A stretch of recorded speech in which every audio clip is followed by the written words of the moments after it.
धारा 370 और 35 ए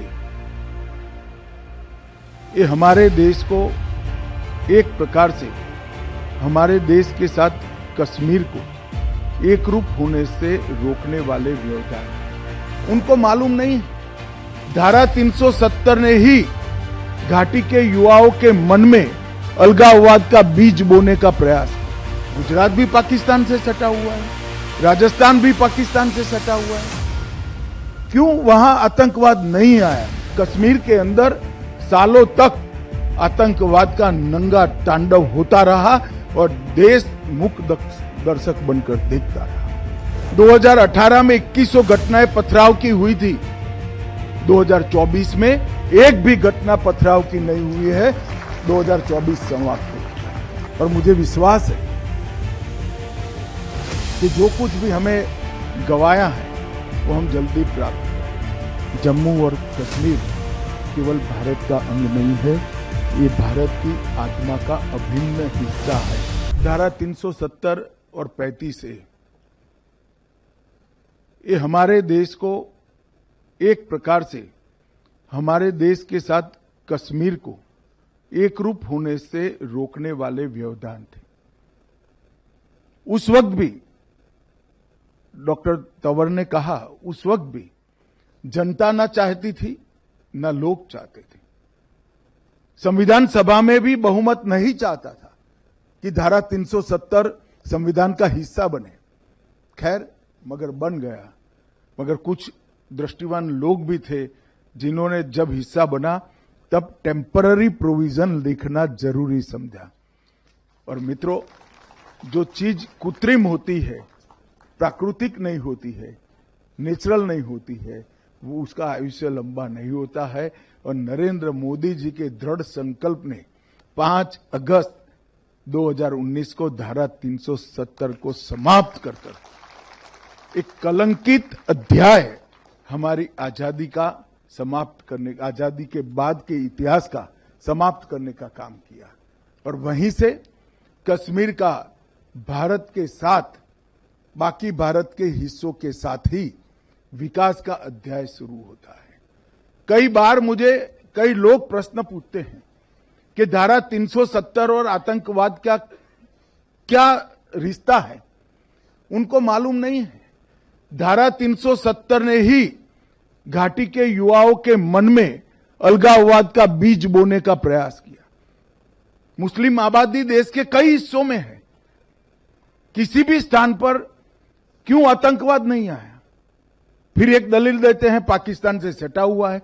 गुजरात भी पाकिस्तान से सटा हुआ है, राजस्थान भी पाकिस्तान से सटा हुआ है। क्यों वहां आतंकवाद नहीं आया?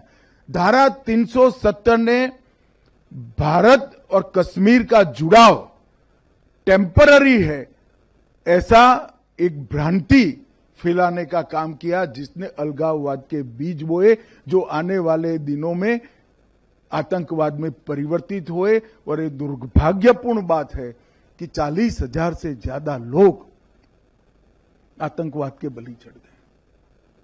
कश्मीर का विकास दशकों तक पीछे चला गया और कश्मीर के अंदर सालों तक आतंकवाद का नंगा तांडव होता रहा और देश मूक दर्शक बनकर देखता रहा। मित्रों, धारा 370 समाप्त होने के बाद आतंकवादी घटनाओं में 70% से ज्यादा कमी हुई है। वो ये सिद्ध करता है कि धारा 370 आतंकवाद की पोषक। 2018 में 2100 घटनाएं पथराव की हुई थी। 2024 में एक भी घटना पथराव की नहीं हुई है। 2024 समाप्त हो चुका है। 25,000 से ज्यादा पंच, सरपंच, तहसील पंचायत के सदस्य, जिला पंचायत के सदस्य चुनाव जीत कर आए हैं। अपना अपना गांव, अपनी अपनी तहसील, अपना अपना जिला चला रहे हैं। वहां पंचायती राज, लोकतंत्र पाताल तक गहरा चला गया। लोकसभा के चुनाव हुए, विधानसभा के चुनाव हुए। 33 साल में सबसे ज्यादा रिकॉर्ड मतदान अगर कभी हुआ तो अभी हुआ है। अब इंडस्ट्री भी जा रही है। 2 करोड़ 11 लाख टूरिस्ट जा रहे हैं। एक साल में 2024 में 324 सीरियल या फिल्मों का फिल्मांकन कश्मीर में हुआ है। जो एक जमाने में 60 के दशक में हुआ करता था, वो आज शुरू हो चुका है। 33 साल के बाद घाटी में थिएटर में नाइट शो चला है। 34 साल के बाद ताजिया का जुलूस हुआ है और लाल चौक पर जन्माष्टमी, कृष्ण जन्माष्टमी की यात्रा भी देखने को मिलती है। ये सारा 19 से 24 की यात्रा जो पोस्ट आर्टिकल 370 5 साल है, उसमें देखने को मिला है। और दुनिया का सबसे बड़ा रेलवे आर्च ब्रिज कहीं पर है तो आज कश्मीर में है। सबसे लंबा दुनिया का टनल, एशिया का सबसे बड़ा लंबा टनल कहीं पर है तो कश्मीर में है। भारत के पहला केबल स्टे रेल ब्रिज कहीं पर बना है तो कश्मीर में बना है। IIT, IIM, 2 एम्स, 9 सरकारी मेडिकल कॉलेज, 5 नर्सिंग कॉलेज, 2 राज्य के कैंसर संस्थान, 8 महाविद्यालय बन चुके हैं और 24 बन रहे हैं। 59 कॉलेजों को मान्यता दी गई है और हाईवे टनल का निर्माण हो रहा है। मित्रों, ये सारा एक 10 साल में हुआ है। कांग्रेस के मित्रों को हम पर आरोप लगाने का बहुत खुली छूट है। आप कुछ भी कह सकते हो, राजनीति में आरोप लगा सकते हो, मगर मैं एक छोटा सा सवाल पूछना चाहता हूं, इसके 10% भी आपके 70 साल में क्यों नहीं हुआ? इसका हिसाब आपको देश और कश्मीर की जनता को देना चाहिए। जितने इसके 10% भी नहीं हुआ।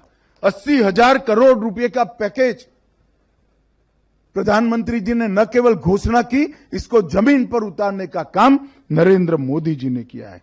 और 4G और 5G नेटवर्क को भी अनेक गांवों तक पहुंचा दिया। ऑलमोस्ट 87% कवरेज आज हो चुका है।